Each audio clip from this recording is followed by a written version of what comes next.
Hello everyone and welcome to another episode of SG Now. I'm Darren Lim. And I'm Evelyn. Now, kicking off today's episode is a story about an old but much loved cultural district. Any guesses, Darren? Well, there are lots of such places in Singapore. I need some hints. Okay, now this place used to be an agricultural land known for its fragrant lemongrass.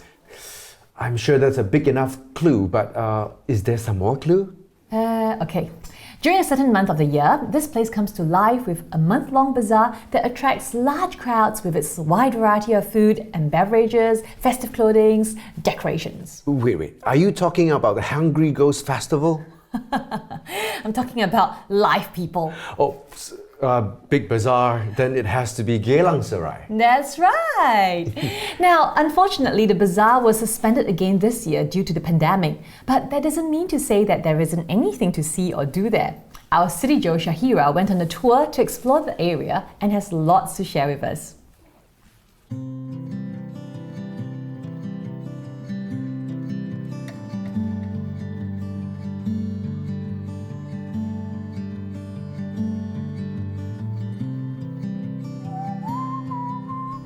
Ever since the pandemic started, we haven't been able to travel much, and we haven't been able to visit new places, experience different cultures, and even take pictures at scenic places. Now, I for one have been staying at home a lot, so I've gotten pretty bored. But what if I were to tell you that that is still possible, that we can still visit and see interesting places right here in our own backyard? I have picked up this book here, the Geylang Serai Heritage Trail, for me to follow today. Now, inside this book, there are a lot of interesting places that we might have seen but not necessarily visited yet. So today I'm going to follow this trail and see where it might lead us. So sit back, relax, and follow me on this trail today.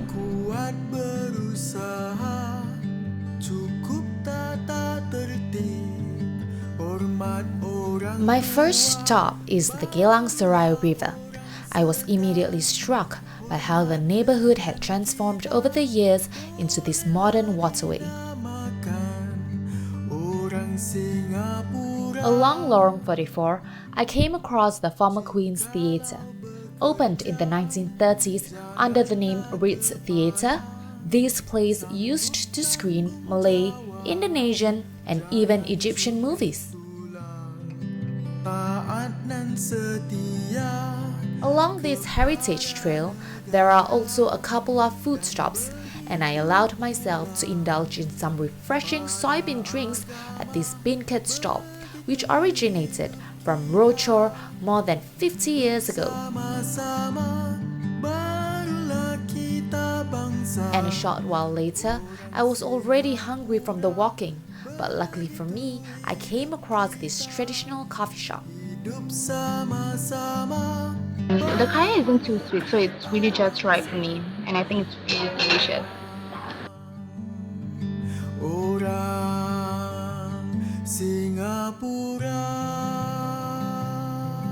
So I'm walking through the shop houses at Paya Lebar. It's called Lotus at Paya Lebar. And the houses here are actually for rent, and you can come here to rent a place for you and your friends to stay at. And I think it's a really nice place to be at because it's very quiet and there are a lot of nice places nearby. Hormat orang tua, barulah orang segan. Hormat dengan kita, bolehlah dinamakan. Now, this building right next to me here used to be a fire station. In fact, it's the second oldest fire station in Singapore, but it has since been converted into a gym where people come here to use the facilities. But if you were to look closely, you can still see the structures of the fire station. Hi, my name is Lee Hong Ping. I'm the author and creator of the Geylang Serai Heritage Trail. So I welcome you to visit Geylang Serai. And definitely you'll be mesmerized and impressed by the history and culture of this place.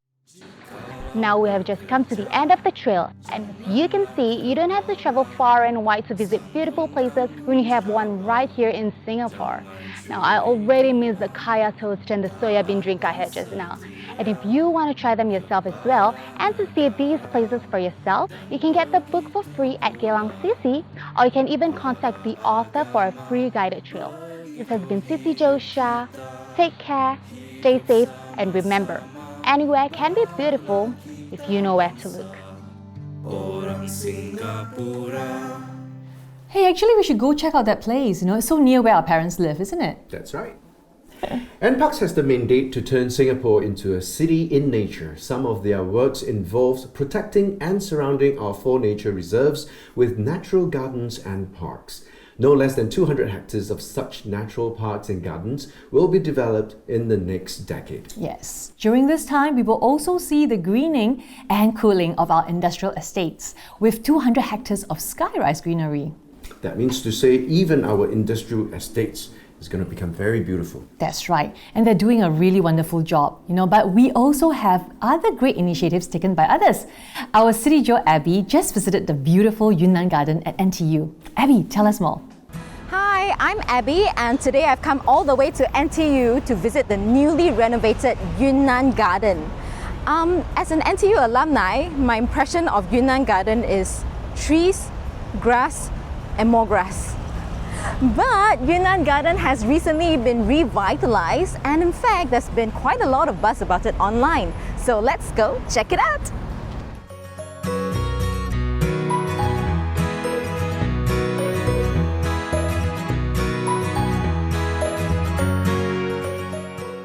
With the recent transformation, the Yunnan Garden is now a 9-hectare heritage precinct, bigger than 12 soccer fields.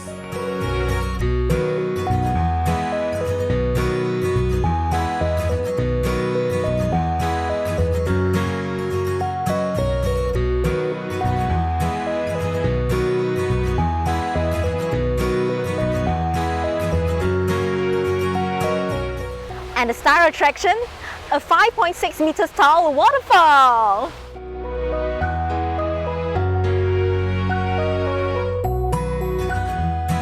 I'm at the highest point where you can see the man-made waterfall cascading down Nanyang Lake. It's quite energetic, the sound of the gushing water, but at the same time I also think it is very poetic because the water actually runs down to a slope that says 自强不息，力求上进, which means to thrive in adversity and to continue to constantly improve oneself. I feel that it's very big and very green, and I feel the waterfall is very pretty.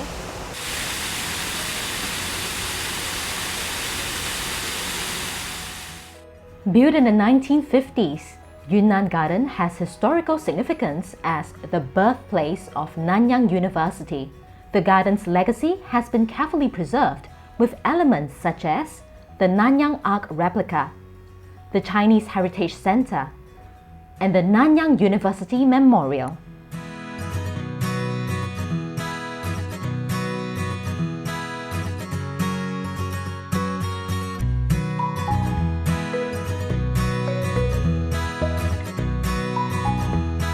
Behind me, you also see a cascading water feature. This water feature is made out of stones and artificial wetland. It not only looks good, it is also designed to create a storm water management system to purify rainwater before releasing them to the ponds.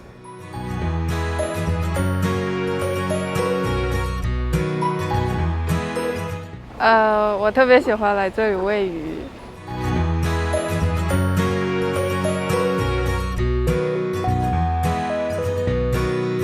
它大多数时候是很安静的，然后很凉爽。在周末的时候，会有一些家庭会来这里亲子游，就会觉得非常不错，很和谐的感觉。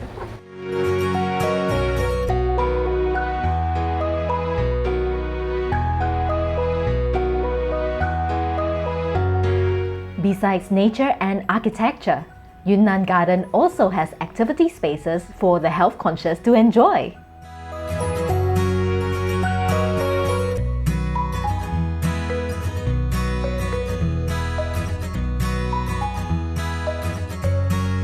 There is a children's playground that has large climbing nets and slides. But just take note that they were designed for little ones. So, is Yunnan Garden worth travelling all the way to NTU for? I think if you're looking for fun and excitement, then maybe this is not the place for you. Because after all, this is Yunnan Garden, it's not Yunnan Amusement Park. However, if you're like me and you really appreciate little pockets of spaces where it's away from the urban life, where you can just rest your mind, rest your heart, then I think this place is a great quiet retreat. This is Abby from Singapore One.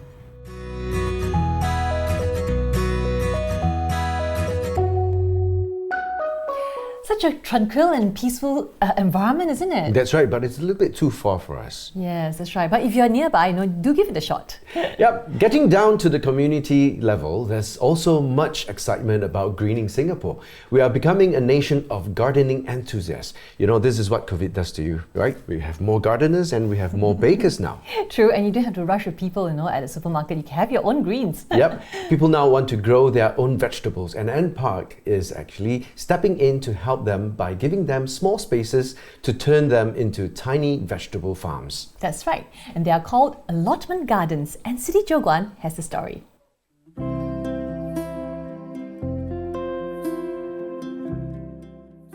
80% of Singaporeans live in high-rise flats, which means for avid gardeners, there is no chance of having a small garden of their own to work those green fingers.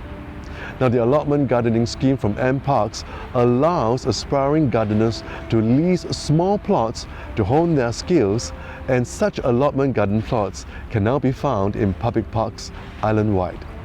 This is CityJo Guan, and I'm now at Bishan Park to share more with you about one such allotment garden.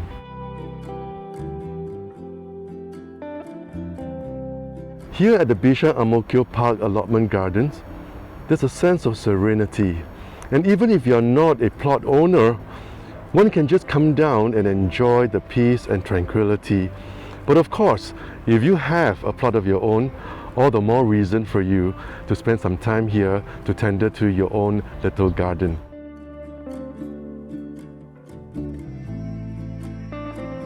You actually have a 2.5 meter plot, right? And this is great for aspiring gardeners because it's not too big, it's not daunting. You have a little plot to start and try what to grow, right? So then this is, we rent this out in Parklands and it's at $57 a year. And you have it for 3 years so that you can hone your skills.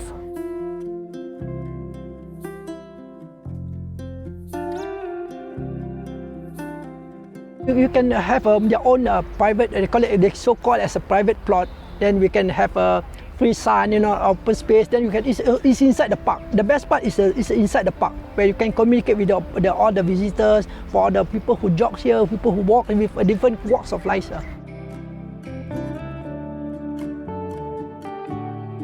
Coming to the park by you as a family, you also need to attract the kids and to have an interest in gardening. So we just put some little toys here about the dinosaur, because kids don't see the plant by itself. They want to see the things that what can be found in the garden, like an insect, can see the caterpillar, can see the birds, can see what they can learn from the nature itself. A lot of us are into healthy living these days. And what's better than growing your own fruits and vegetables?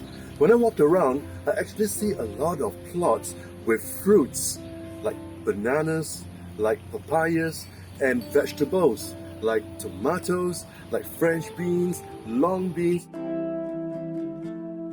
Isn't it wonderful to be able to grow your own fruits and vegetables here at your own personal plots?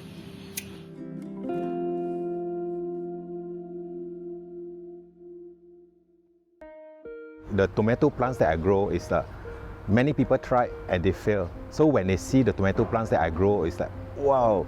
And the joy that I have, and the interesting thing I would say is that when I start to share them, and when I start to cut some of the tomatoes, and when I give it to them, and you see the smile on their face. Okay, this is, they call it kacang botol. They call it a wing bean. In Malaysia, they call it kacang botol, but in English, you call it a wing bean. green bean, because this plant is very interesting. That it has a lot of even though it's a single plant, but a lot of nutrients in it. You can just eat it raw. You can just eat it or cook it, or you can eat it with sambal belacan. Yeah. So if you want a little garden plot of your own, very quickly check out the registration details on NPark's website. Get your own plot, get your fingers dirty, and who knows, very soon you have your very own juicy red tomatoes to munch on. This is CityJo Guan. Thank you, Guan, for the story. And you know what? This will really promote kampong spirit. That's right. Do it with your neighbours, get into the community and then do this as a project. And you like organic vegetables and fruits, right? Yes, organic food for $75 for this whole year. Where can you get such a good deal? It's actually 2 years. By the way, so you would agree with me that I can become my own tomato farm. Where did you get this? My goodness. I got this from our CityJo's, from Carson, and he's a magician. But you know what? The next time you see him, don't expect tomatoes. Maybe something even better. Maybe bunnies? Or whatever it is, your tomatoes are really making me hungry. And it's almost time to go, but not before we have a story on food. And here's CityJo Nicholas with his story on Eatbox.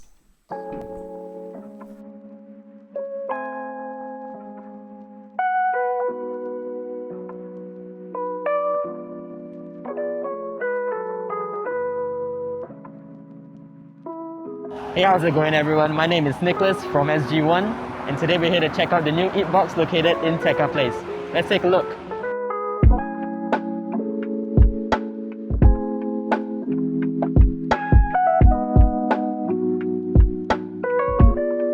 As this place was opened recently, during the midst of COVID, it may seem that the place is not as busy as the past pop-up events.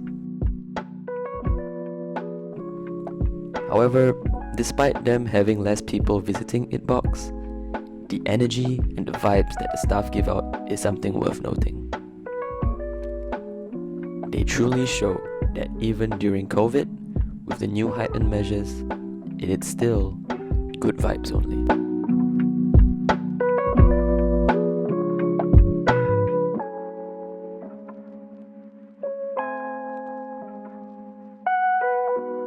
Hi, my name is Mushi. I'm 24 years old and I sell coffee and milk tea. Ta-da! It's called Eatbox. I went to Eatbox 2019, so I was around there I think it was only for 2 weekends or a few weekends. So yeah, I already knew of their presence lah. As a new company, definitely we wanted to go with somewhere where there's exposure. So we wanted to leverage on that, and I think it's a good platform for a new startup to launch their products. So here we are with Eatbox.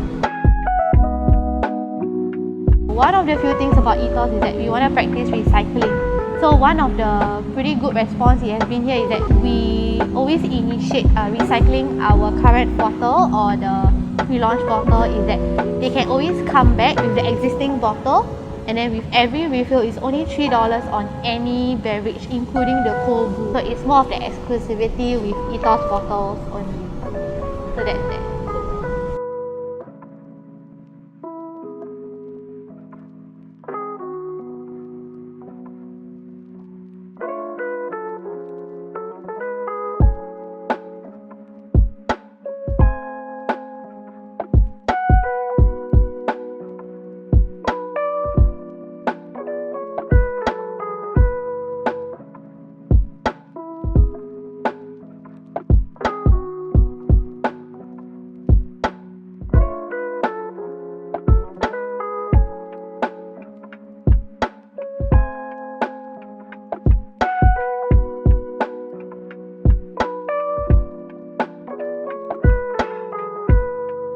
Hi, I'm Tiffany and I have an IG account called Foodie Tea, and I basically love to eat.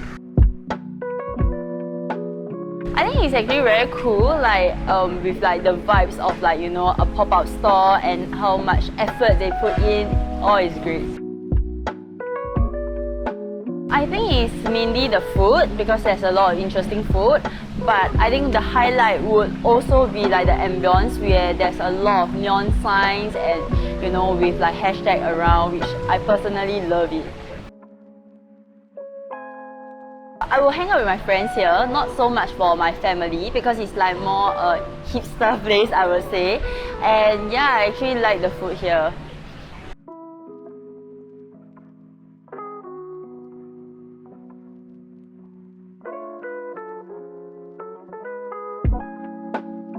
Alright, so I just got back from trying out a couple of stuff here in Tekka's Eatbox, and I managed to get my hands on one of these bad boys. It's Flash Coffee's Iced Lychee Tea. It is amazing, I must say, and I'm already halfway there. I couldn't even stop myself from drinking it. But yeah, if I'm being honest, so far the place hasn't disappointed me at all. I am really loving the ambience here. I'm loving the people that are working here, and the vibe's right. The food is nice. The drinks are lovely.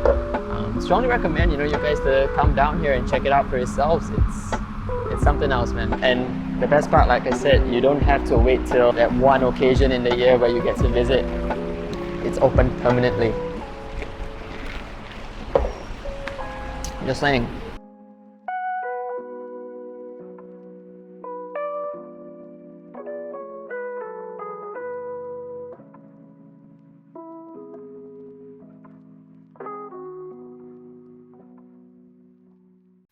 Oh, thank you, Nicholas. That drink looks fantastic. I wish I could have one now. I'll take you there someday. Okay, promise. Well, with that, we've come to the end of today's episode. We hope you enjoyed your time with us, so thank you and see you soon. Ta-da! Bye-bye.